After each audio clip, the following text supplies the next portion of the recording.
प्रधानमंत्री श्री नरेंद्र मोदी जी के कुशल नेतृत्व में आज का भारत आर्थिक मोर्चे पर बहुत तेजी से प्रगति कर रहा है। आज दुनिया भर के बड़े बड़े निवेशक चीन का स्टॉक मार्केट छोड़कर भारत में निवेश कर रहे हैं। इसकी सबसे बड़ी वजह यह है कि भारत मौजूदा समय में सबसे तेजी से ग्रोथ करने वाली अर्थव्यवस्था के रूप में उभरा है।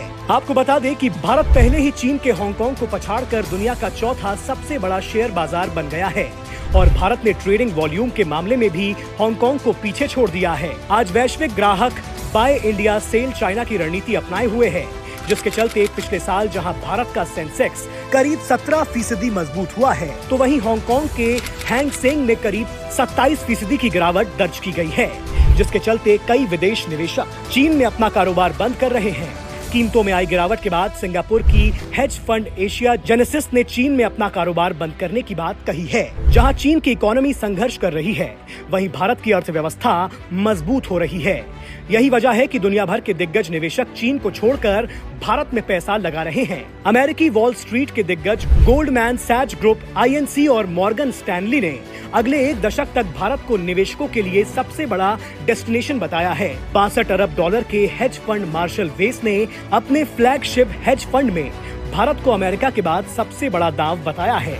यहाँ तक कि कंजर्वेटिव माने जाने वाले जापान के रिटेल इन्वेस्टर्स भी चीन में अपना निवेश कम कर रहे हैं और भारत का रुख कर रहे हैं। आज जहाँ ज्यादातर देश आर्थिक मंदी और अनियंत्रित महंगाई का सामना कर रहे हैं, वहीं मोदी जी के नेतृत्व में भारत आज विश्व की सबसे तेजी से बढ़ती अर्थव्यवस्था बन गया है। पिछले 2 दशक में भारत की GDP $500 अरब से $3.5 ट्रिलियन पहुंच चुकी है।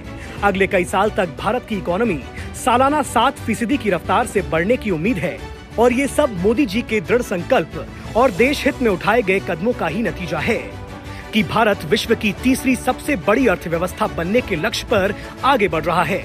साथ ही बड़े बड़े निवेशकों के लिए भारत आज विकल्प के रूप में उभर कर सामने आया है।